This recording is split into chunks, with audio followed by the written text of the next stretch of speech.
Let's go ahead and take a look at the menu implementation next. Go ahead and open the fourth step file for the Trails module. It's called Hook Menu.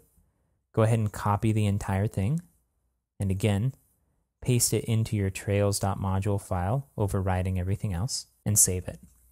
Everything is the same on this page except for the Hook Menu implementation. So let's go ahead and take a look at this line by line. We've seen a couple implementations of Hook Menu in previous modules to do exactly what we're doing right here, which is creating a settings form for a module. Now, if you remember at the beginning of this video, we had a configuration form that allowed us to set the maximum possible number of items allowed to be chosen in the block configuration form. So it was a configuration form for a configuration form. Hopefully that's not too confusing. And so here's where we set that path. So as you may remember from a previous video, the hook menu function expects an array of items to be returned. And we set the path of the item, the key to each item in the array. So we just have one item here, and the path is admin/config/trails. One advantage to adding your configuration in the admin/config section is that it will be automatically incorporated with the other settings pages on the site. And I'll show you how that works after we go through this. We're setting the title of the page to Trails. We're setting a description of the page.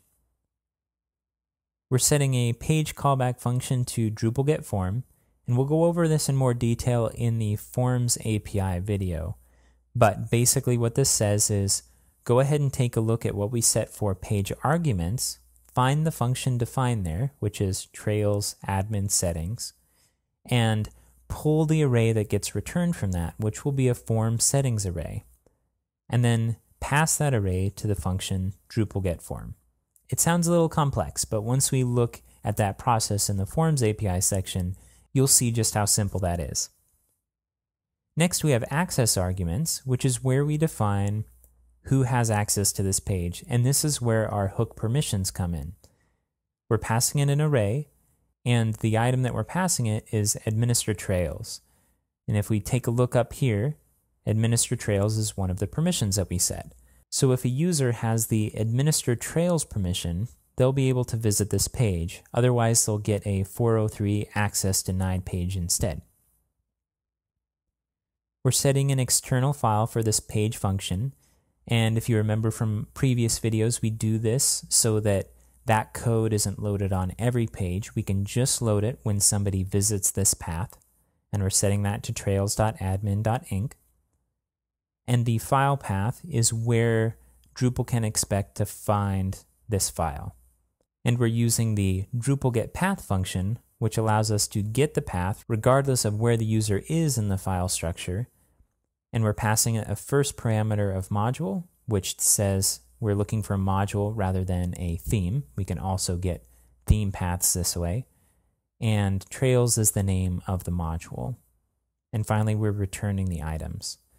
We'll go over various implementations of Hook Menu in another video, or a review if you've already watched some of the previous videos. Let's take a look at the trails.admin.inc file real quick and see what's in there.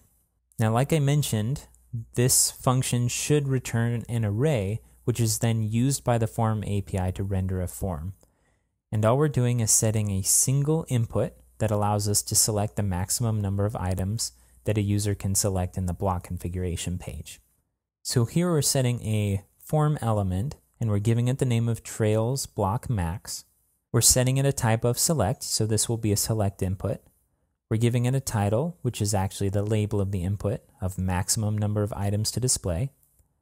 We're giving it a list of options, and we're using a nice little Drupal API function called Drupal map assoc, which is short for associative, and we're passing it an array from 0 to 200.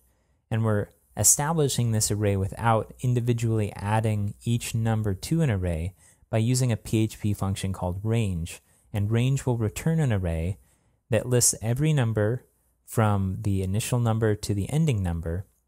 And then Drupal map associative will then create an associative array out of a non-associative array by copying the key to the value. Because the options parameter expects an associative array, which includes the name of each item as well as the value, we need to convert that non-associative array to an associative one. Next, we're setting the default value, and we're using the variable get function, which is the same function that we used in hook init in order to get our history trail. And we're grabbing the variable trails block max. Now you may notice that this is the same name as our form name here. Because we're returning this form by running it through a function called system settings form, which you see down here, any form item that we pass through this function will be saved as a variable. So when we go to reload the form, we want to load what its current value is, and we do that by getting the variable. Next, we have the description, which is a little bit of help text for the input, and finally a required, which sets whether this item is required or not.